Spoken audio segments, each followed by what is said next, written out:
What is going on, everybody? It is your boy, back at it yet again with a brand new review series. And today we are going to start our Conjuring review series. This, of course, will all be leading up to Conjuring Last Rites, which I will be seeing Thursday. But before we get into actual beginning of the review, what's up, guys? Don't forget to subscribe if you're new to the channel, because number one, it's absolutely free. Number two, also maybe I'll dig two back of them. And I recommend the video to more people, and maybe they could join the Oxygen. And do feel free to comment your thoughts on the first Conjuring down below. But that being said, guys, I would just like to as well point out, for this review series specifically, I will be only reviewing the Conjuring movies. But I will, however, be including all the spin-offs, so like the 3 Annabelle movies, the 2 Nun movies, and La Llorona, I'm pretty sure that's how you pronounce that, in a big ranking that I have plans that should be coming out Saturday, hopefully, and include that in a big, all Conjuring verse movies ranked from worst to the best.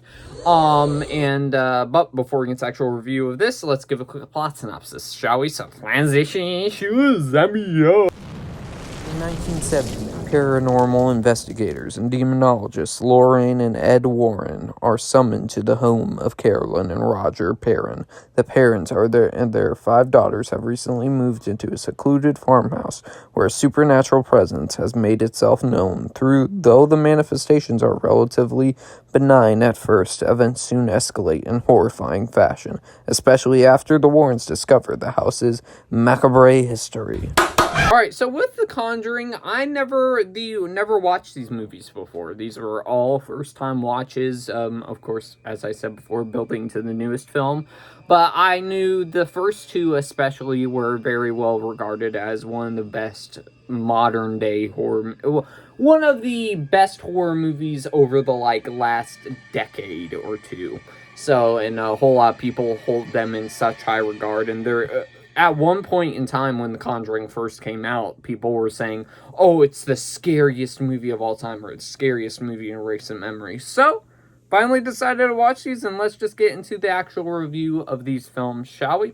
Alright, so number one thing I gotta talk about in here for the good, we always start off with the good for our movie reviews. I have the directing by James Wan. James Wan, from most of before this, the only 2 movies I've seen, well, actually 3 movies I had seen of him were Furious 7. I haven't watched all that all the way through, but I've watched bits and pieces.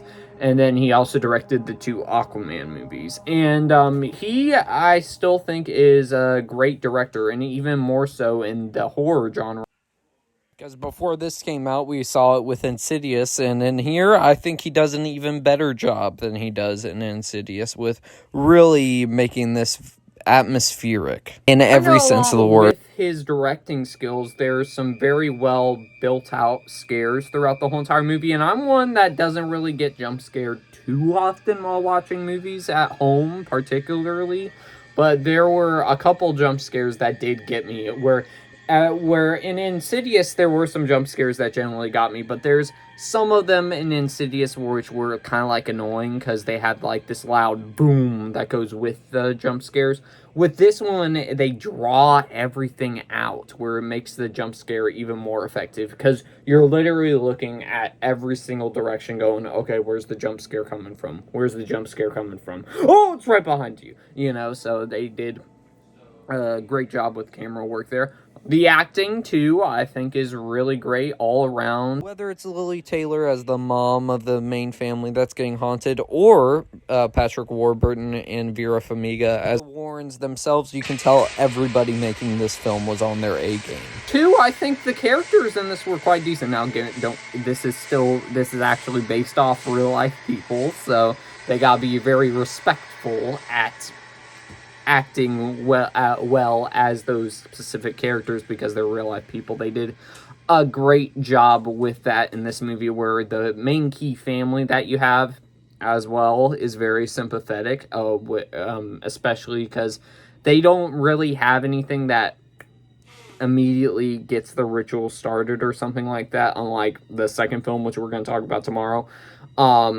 And where they're very sympathetic, and Ed and Lorraine are throughout the first two movies especially, which I'm going to talk more in depth with Conjuring 2 tomorrow, but the way how Ed and Lorraine are kind of a part of the honorarium family for like a few days, and you can definitely tell they care about helping them. They do a really great job at that in both of the respective movies. The entities as well I found quite interesting, particularly in the main otherworldly presence role, where you, yeah, this character is genuinely terrifying and you want to see the characters end up defeating it. The lore surrounding them too I thought was very interesting, especially with the main evil entity against this family, where it gives them a backstory, which I do like that they did that. And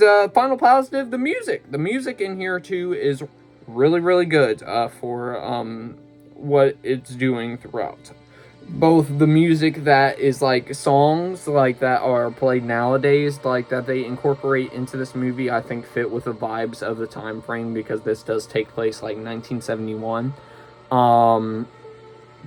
What other things are in here too that and the main music that you have like for the jump scares and the villains and stuff. I gotta blow my nose, hold on a second. But now let's move on to the bad.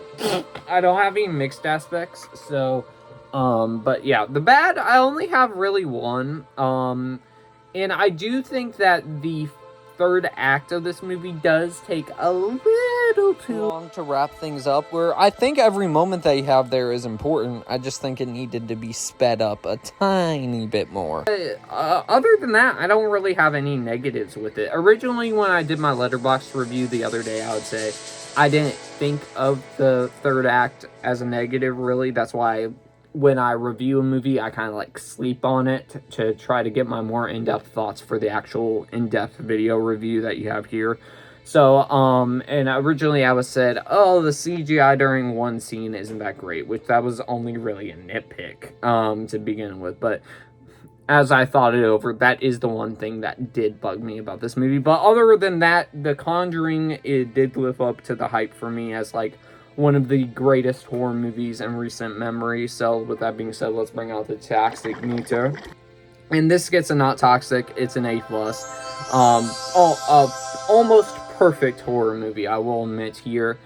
And yeah, I'm definitely intrigued to see where the rest of this franchise goes. But ladies and gentlemen, that's just my thoughts on the first Conjuring as a first time watch. Be sure to let me know your thoughts on the first Conjuring down below, and stay tuned for my other reviews in this franchise that should be coming over the next few days. But with that being said, guys, I'll see y'all next one, everybody. Peace